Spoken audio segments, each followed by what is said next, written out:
Hi guys, and welcome to the first official video upload to my new channel. I want to say thank you so much for being here, and I am elated to be relaunching my website, my socials, and this YouTube channel with a mission to bring you value, education, and inspiration. Today, I am proud to have on two people that I'm honored to call friends and fellow investors here on Royce of Real Estate TV. Each of these gentlemen had left successful careers in completely unrelated fields, having been drawn to real estate investing, took imperfect and ongoing action to later systemize and crush the respective worlds of wholesaling and the other one doing fix and flipping. That's no small feat. Now they've joined forces to take their business success, investing acumen, and Intuit to create a platform for real estate investors to go to the next level. What's really attractive about today's conversation, though, is we are talking about a missing element that many investors easily pass over, which is focus and vision for your real estate investing energies and efforts. Now, I know this might sound a little frou-frou, guys, but whether you're just starting out or growing your business, and especially if you're an advanced investor, this is a can't-miss episode on Royce of Real Estate TV. So without further ado, let's jump right into speaking with my good friends, Alex Pardo and Steve Cavanaugh. Why don't you guys introduce yourselves a little bit and talk about what you're doing, where you're at, and what you do in real estate. Awesome. Cav, you kick us off, man. So my name is Steve Cavanaugh. I'm a full-time real estate investor, have been since 2004. And what I do primarily is I buy, fix, and sell. So I'm a rehabber, but I operate my business in Maryland. I happen to live in the West Palm Beach area in South Florida. And so I operate that business remotely. We also have a rental portfolio. We also make hard money loans and also have a coaching group known as Ascend with my partner here, Alex Pardo. Alex? Yeah, so I have been in business. So I came up in the corporate America world for a couple of years working for General Electric. Really did not enjoy that. But I think the blessing that gave me was it realized I wanted to go off and really do my own thing. And so I did my first deal at the end of 2005. And the money I made on that first deal almost replaced my salary at GE. So I always kind of say I haven't looked back ever since. I've been doing this full time since end of 2005. Done all types of deals. Wholesaling has always kind of been our bread and butter. So if we were having a conversation, Tracy, as you know, at this time last year, I had a team of 8, and I've had a shift in the vision that I have for the business, and we can get into that later. So I've taken my team down from 8 to 4. We still wholesale here in South Florida, and started buying some rental properties about a year and a half ago in Cleveland, Ohio. Also do some lending and host a podcast called The Flip Empire Show, which I have had you on. I've had Steve on, which has been a huge blessing. So thank you guys for that. And what I'm really most passionate about is what Steve and I are doing, the people we're coaching and impacting through Ascend, which is a essentially hybrid mastermind and coaching program. Perfect. Well, I'm glad you guys explained that a little bit, because I was going to ask if it was hard for you to give up your modeling careers. I mean, come on now. Right. Come on, look at these beautiful faces. Well, thank you. Humbled, but thank you. No, Steve is the one that looks like as they joke with us, a Ken doll, and then obviously Tracy, you are the model here, not us. We all have faces built for radio, or maybe in this case, podcasting, right? There you go. Something like that.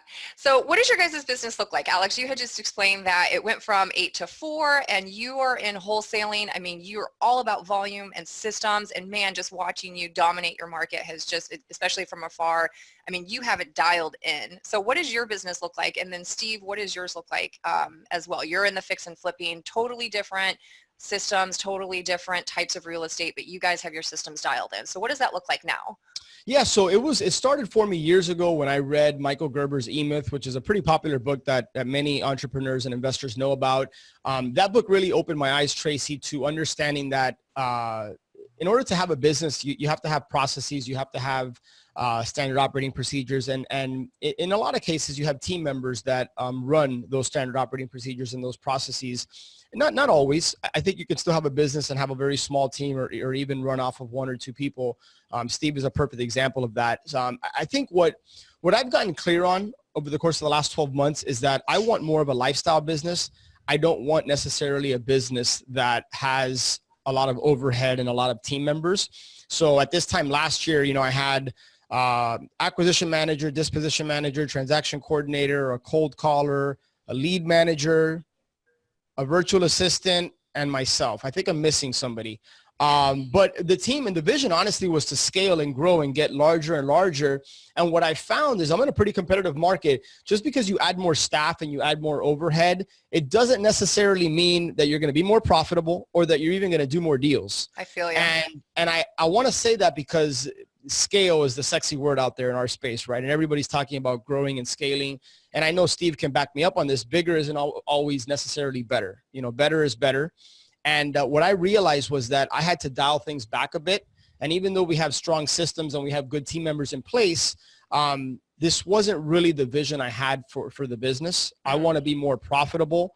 I want to do things that I really enjoy. And what I found was that managing a team of 8, while I loved them and it was the right people, the business started becoming a little bit more complex than what I designed it to be. Well, there was just a lot of moving parts. Allow me to ask this too, and I could be wrong, correct me if I am. Was there some ego involved as you started to grow to be able to see your baby grow and continue to add staff and think that by adding more people that you are going to see the growth, but also to say I'm building this and not necessarily paying as much attention to the numbers and thinking that just by adding more staff it could be more growth? Was there ego involved, or was it truly from a place of it's going to be exponential by adding another body regardless? It was the latter for me. Look, I think we all have an ego to a certain degree. And by the way, I appreciate you asking that question because I don't think anybody's ever asked me that, especially in that way. If I'm being honest, I don't think it was much of an ego thing. I've never been one to really want to like pound my chest and say, look what I can do or look what I have done. It wasn't that. I think we all have an ego. I have an ego, but that wasn't what was driving this. I just felt like, hey, I know this can be done. I know I can do it. So why not? And when I actually got knee deep into it, it wasn't what I thought it was going to be. It wasn't what I expected. And even though my team members do a lot of the heavy lifting and wear a lot of the hats, you know, I don't talk to sellers, I don't talk to buyers because I just don't really enjoy that anymore. There was still a lot of work involved. I was still plugged into the business probably more than what I really wanted to. But no, it was the latter. It wasn't so much ego based, at least for me. Thanks for explaining that. Yeah. And Steve, what does your business look like? So what we do is we primarily buy, fix, and sell. We're rehabbers. And like I said, it's operated all in the Southern Maryland area, just south of Washington, D.C. And I have an operations manager there who pretty much runs the whole business for me. I am responsible for doing the negotiations and making the buy and sell decisions. And then everything in between is handled by her. We have teams of contractors that fix the houses for us that we've used for 10 plus years. I mean, a lot of the same guys that we contract to fix the houses for us. And then we also have a realtor team that helps us on both buy and then sell as well. So we're able to effectively outsource those parts of the operation, and we kind of keep everything else in-house. And then we have a bookkeeper that does the books and things like that. And then we have various vendors to help us move the business along in other ways. But by and large, it's just me as more or less the president or CEO, and then her name is Emily, and she's the ops manager, and she greases the wheels on a day-to-day basis and makes the projects move along. So much so that you have been able to move your family to a completely different location, start another business there. So, I mean, you guys, use my audience, if you guys are hearing a big thing right now, it would be systemization and having processes and procedures and people in place to be able to mechanize your business to where you can have more of a lifestyle business like these guys on either side of the scale. So just backing it up, how you guys got started, what made you really want to get into real estate and real estate investing in particular? What drove you to decide to make the leap to the dark side like we all eventually do? So like, at least I'll jump in. For me, like many others, it started when I kind of got into the world of personal development. First book I ever read in that space was Napoleon Hill's Think and Grow Rich. And so that really opened my eyes. And then from there, that kind of led me to Rich Dad Poor Dad. You know, and I know that's not a very sexy answer, but it's the truth. It really opened my eyes to acquiring assets and real estate. So ironically enough, it's actually what I share with people has been one of my biggest lessons and one of my biggest mistakes in my career was that I got into real estate because I like the idea of acquiring assets and then having somebody pay down your mortgage. At the time, this is going back 15 years, that's why I got into the business. And yet I found myself in the wholesaling space. And even though I made a lot of money and it's provided for my family and it's been great, it's a bit of a hamster wheel, right? It's a transactionally based business. And so it wasn't until probably 2.5 years ago that I got serious about, hey, wealth building and acquiring assets and cash flow and all that. But yeah, to kind of circle back and answer your question, it was Rich Dad Poor Dad that opened my eyes to, and then I think I had read somewhere, I saw it on Google, that like most multimillionaires and wealthy people have a large, their portfolio is primarily made up of real estate or a large portion of it. Mm-hmm. And I started getting into it. I really enjoyed it. And I still enjoy it. Mm-hmm.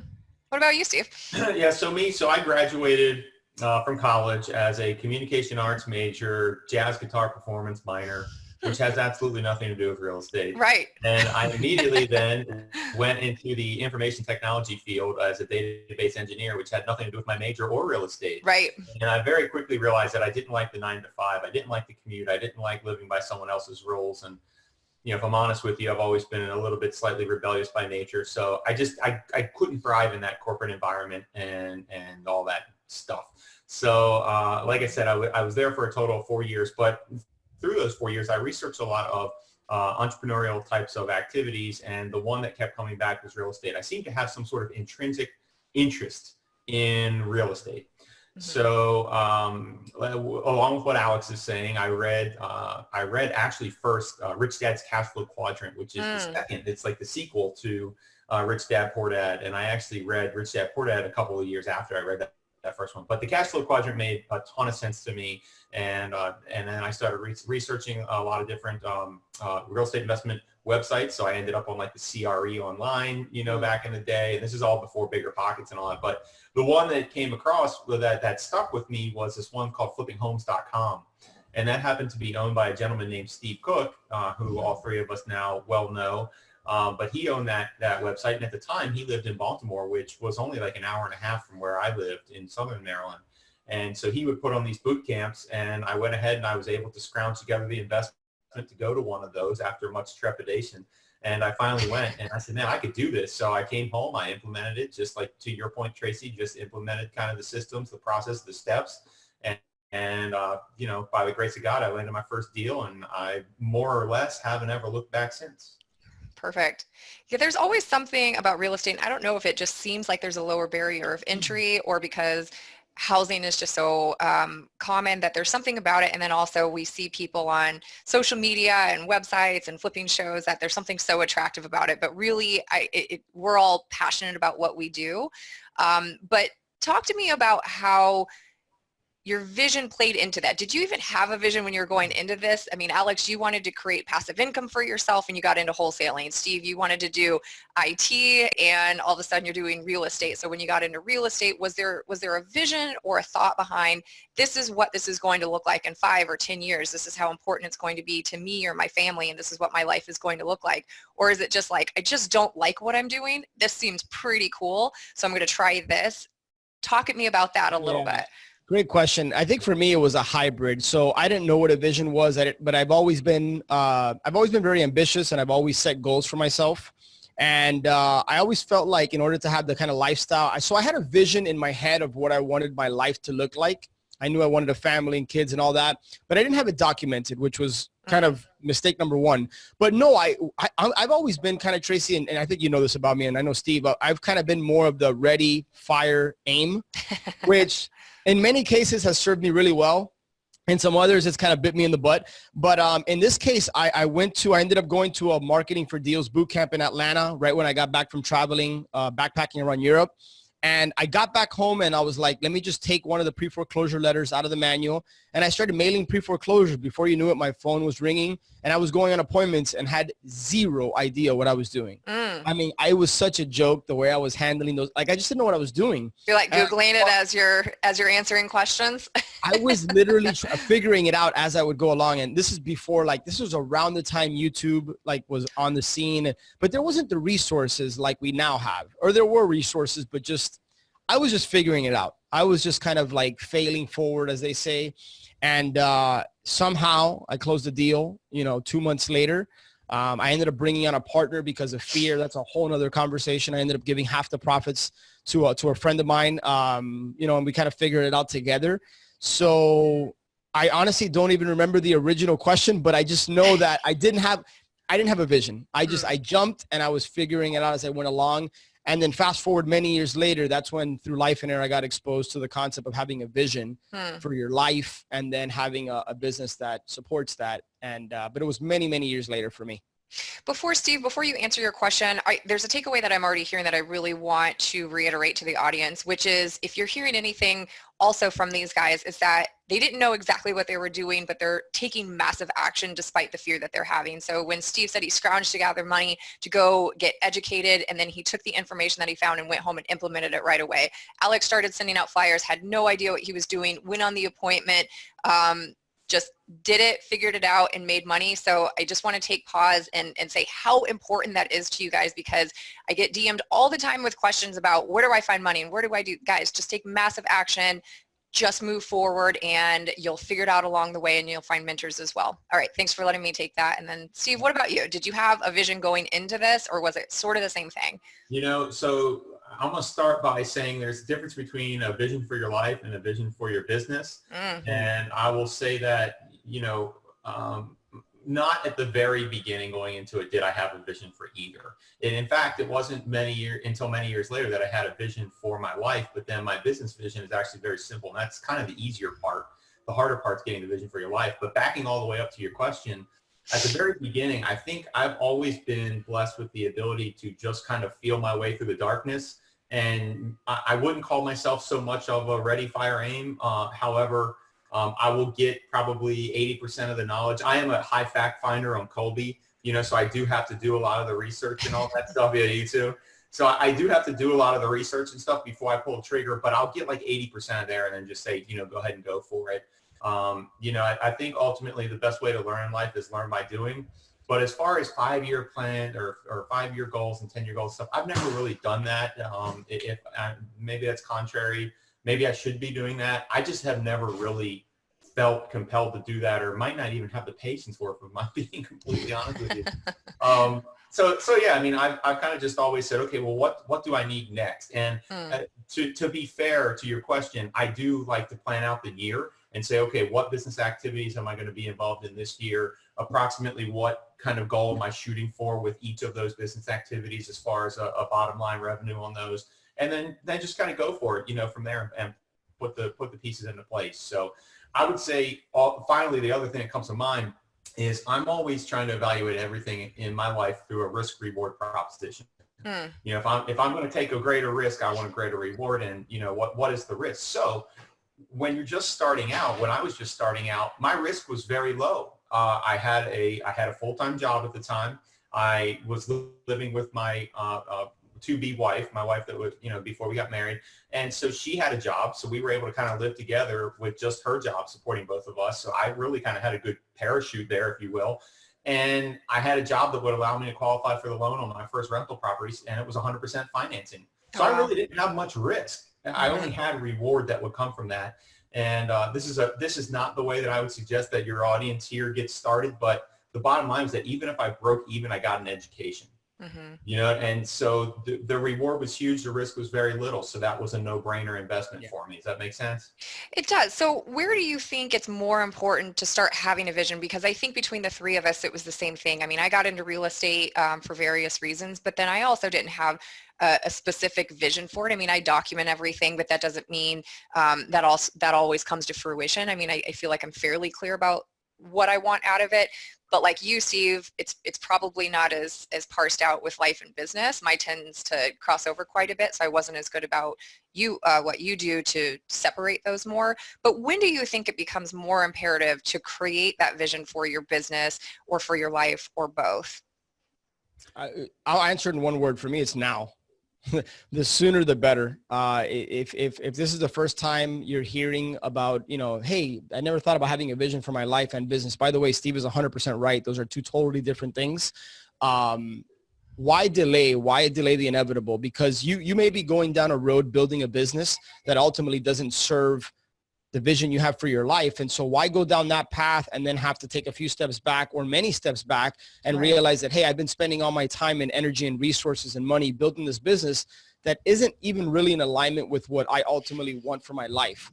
So I would say start with the life vision first, get clarity on that. And there's a process you have to go through for that, obviously.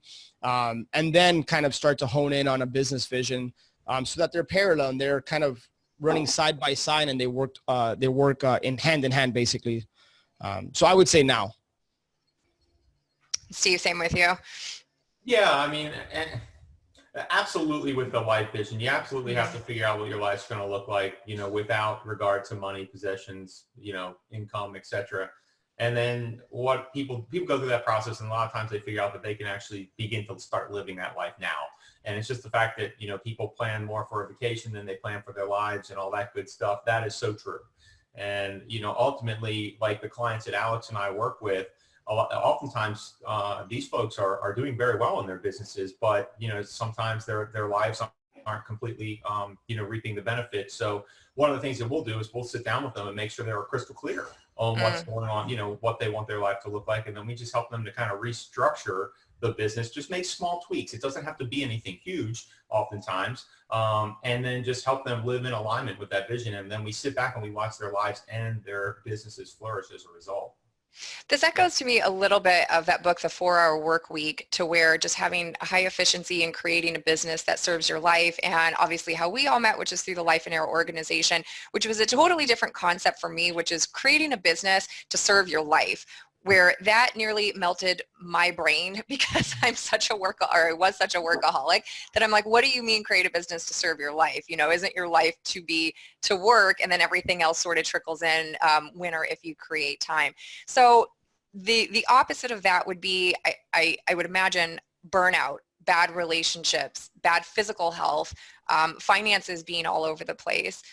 How does one start with knowing exactly what they want from real estate investing if they're getting started, or say they've done 10 deals, it's starting to gain some traction?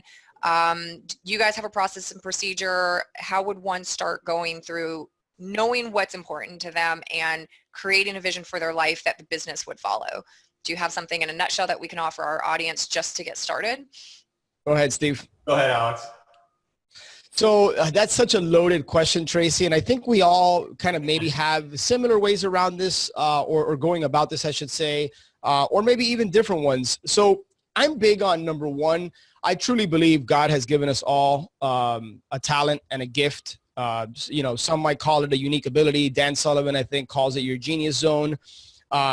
We all have talents, whether you realize it or not. I think anybody listening here, one of your jobs or one of the big takeaways that you should have is, if you're not crystal clear on what your unique ability is going about the process of figuring out what is that gift. And I think the more that you can operate in that lane, chances are the happier you'll be and the more efficiently productive you'll be, the more it just makes sense to do more of that. It kind of goes back to the 80-20.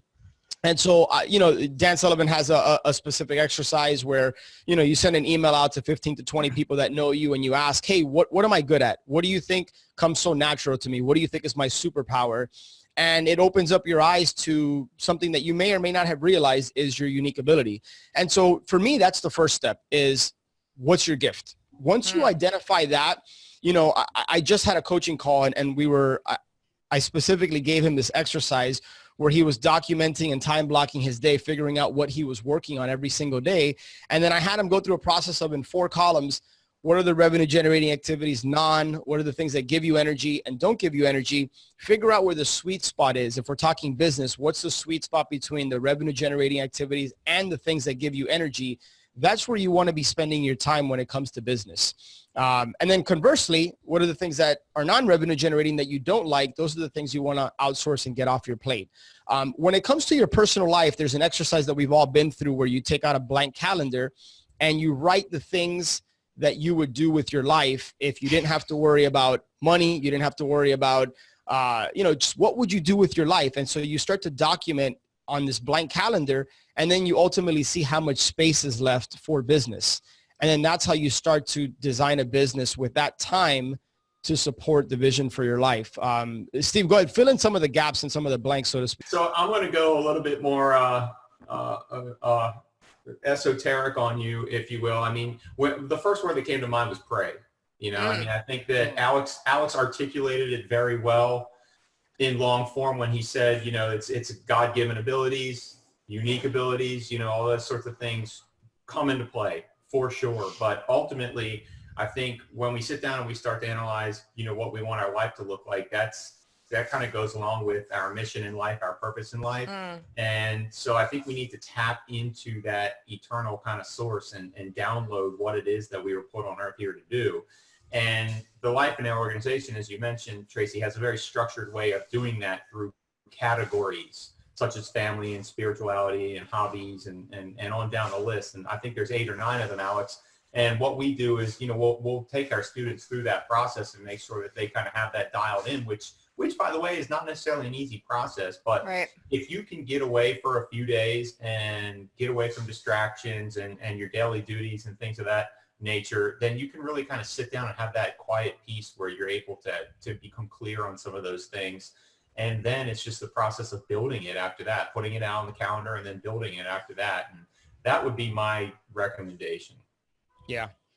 And I think, Tracy, I want to piggyback on something he said. There's something that we've all done called the Wheel of Life, which so essentially, if you're listening to this podcast or watching this on YouTube, think of a pizza pie. And it's split out into 8 little sections.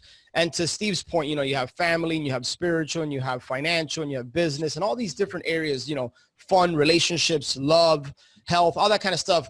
Rate yourself on a 1 to 10, with 10 being the highest, you're very fulfilled and happy. It couldn't be any better. 1 being hey, I'm at the bottom of the barrel. This could not get any worse for me. Be honest with yourself and take an assessment and inventory of where are you in the different sections of your life. Where are you financially? Where are you health-wise? And oftentimes, and I know it was for me, it was very slanted, if that's the best word to use, skewed. I had certain areas of my life I was really happy with, and I had certain areas that were not so good or mediocre at best. And I think that's very eye-opening, at least for me it was, to see, hey, where's my life out of balance, or where am I just not happy, fulfilled?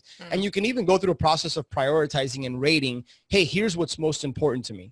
So for me, it was spirituality and my faith, and then it was my family, and then it was, you start to go down the line, and then that kind of clues you in as to where you need to be spending a little bit more focus initially, because to Steve's point, it's kind of hard work to figure out what you want for your life. And you go about the process of actually writing it out and documenting it. It's not the easiest thing in the world to do. Right. Yeah, there's a lot of soul searching involved. And I think between both of your guys' points, if I was to be honest, I still don't know exactly what my vision is. And probably like Steve, I plan things out for the year, and maybe over the next few years, I can see where I would want things to go. But I also have to say that I think, and I use this term very, very lightly because I think it gets thrown around a lot and too casually, is having a passion for something. And I want to be careful about really saying you should be passionate about something, because to some people, real estate investing is a means to an end to retire early, to create cash flow. It really is just a numbers driven activity to be able to create enough passive income or transactional funds on the side, whatever your guys' vision is, to be able to create a lifestyle for your family. And there's really no passion or connection involved with the actual real estate investing. But what I found in my circle of influences, like you guys, we all have a certain connection and passion for it, to where we're really exerting our God-given talents in some capacity through real estate investing. And I have to say, for those of you out there that are on your hustle or growing your business as well, is that there will be days that it becomes really difficult. But I say, I've noticed about myself, when I'm neck deep in rehabbing and you just have piles of paperwork, I still enjoy it. There's something that I still feel connected to what I'm providing and doing and creating. So in as much as passion might play into it, like to Alex's point, are you in alignment? Are you doing where your highest and best use, or your talents being exerted on the majority of where you're spending your time? So I want to throw that in if you're wondering how that plays into creating your vision. So let me parallel this and ask you guys, what about the people that have accomplished what all of us are trying to accomplish, that we see on YouTube and Instagram, which is making millions of dollars in real estate, killed it in their respective niche, have the cars, have the houses, have the passive income, and now they just won the Super Bowl. Go Chiefs, by the way.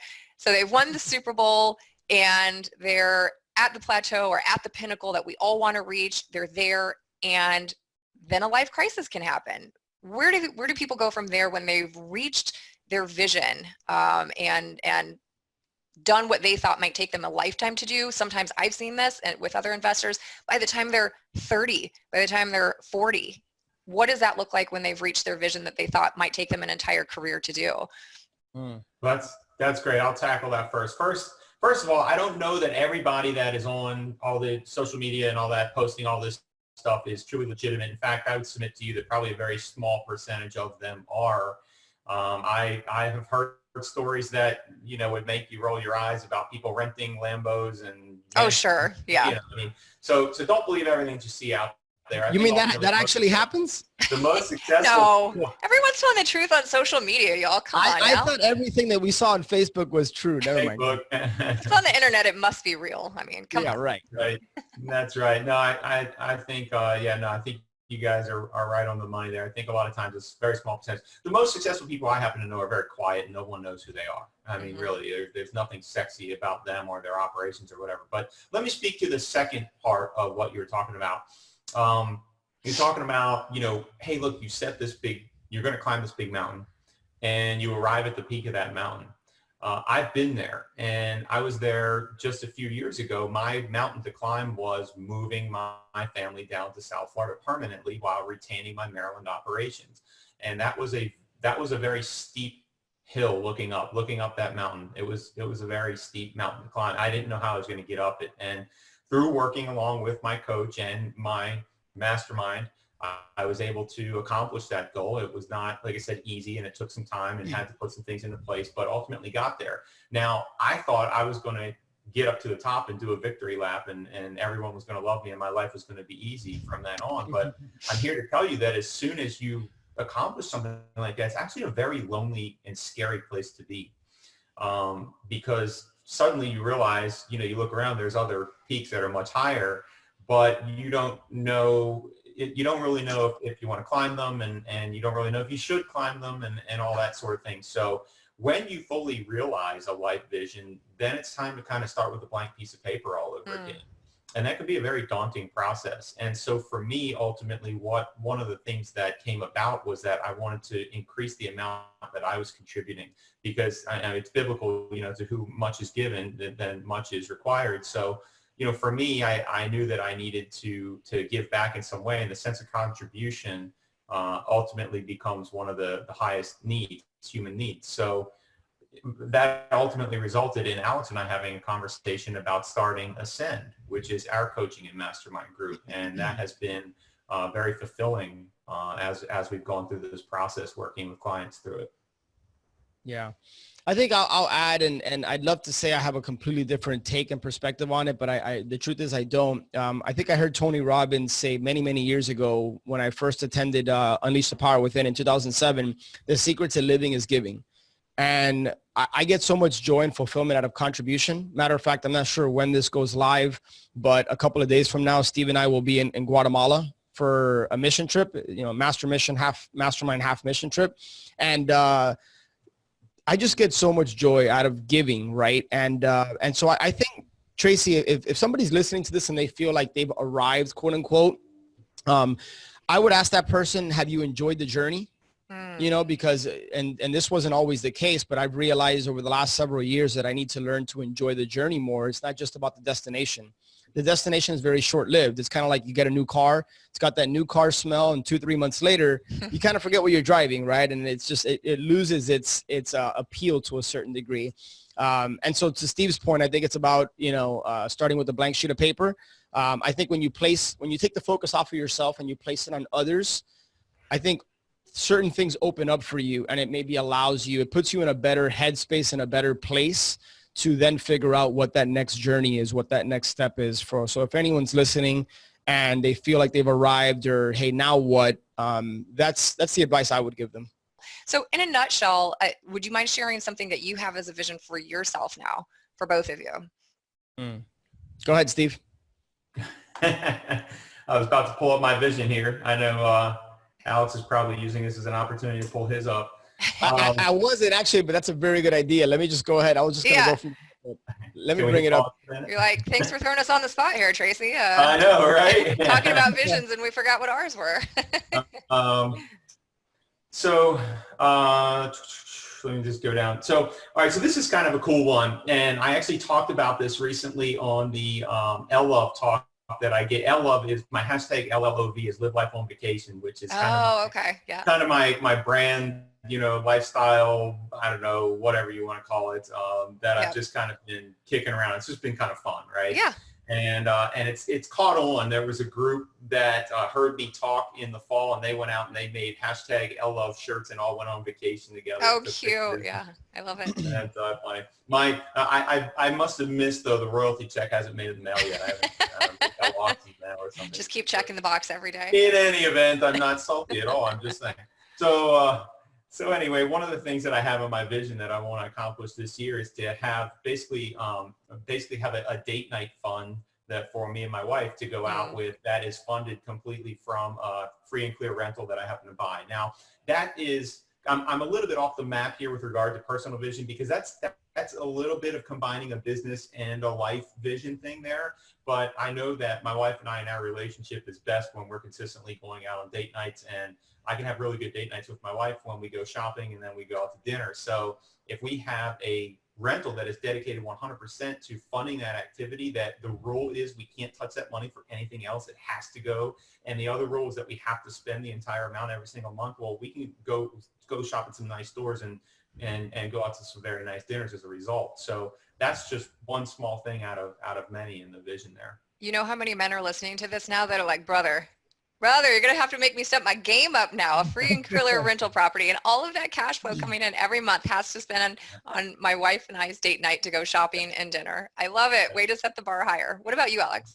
Yeah. So for me, one of the ones that I just pulled up my vision. So thank you, Steve, for giving me the opportunity to do that. But I didn't even need that. We love to travel.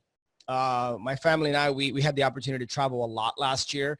And so we wanted to step it up. So we have a goal to travel 60 days this year, not work during that time, and just be present and enjoy. So I'm happy to say at this time, we have 35 of those 60 days scheduled and paid for. And so we're in the process of figuring out, where else, based around my girls' school, where we can fit in travel. That's a big part of our vision. Also impacting the number of people I want to impact through the podcast, the Flip Empire Show, and the people that we're working with Ascend. I have very specific, I know exactly what that looks like, the type of people that we want to work with. And I think maybe one way to bring this full circle, Steve mentioned there's a difference between your life vision and your business vision. With your business vision, ask, who are your ideal clients? Like what's the avatar? What do they look like? Would you want to hang out with them? Would you want to spend time with them? So don't just ask what you want, ask what you don't want. And that works for your life vision and for your business vision.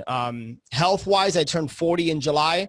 I told myself I want to look and feel better than I ever have at 40. And so, I've trimmed off 3 or 4% body fat in the last 30 days. Nice. I've if shaved. J-Lo is 50, your girl killed it last night at Super Bowl, so. Listen, this podcast might get me in trouble here if my wife listens to it, but yeah, it was probably my favorite part of the Super Bowl.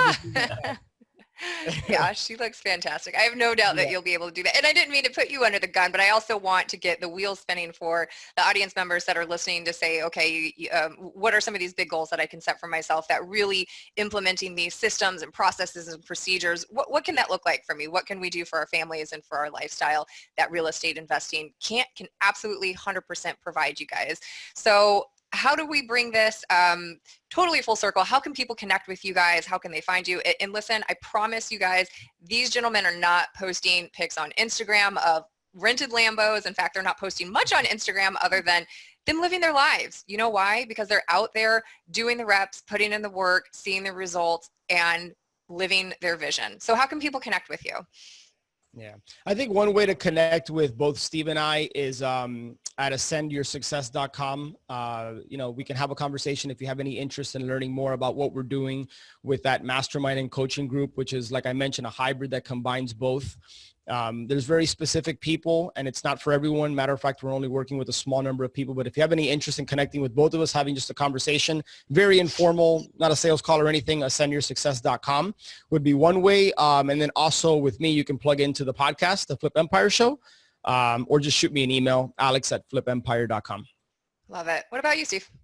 Yeah, so same, ascendyoursuccess.com is going to get you to both Alex and I and show you what we have going on with Ascend. And then if you want to email me directly, it's just steve.cavanaugh, that's CAVANAUGH @gmail.com.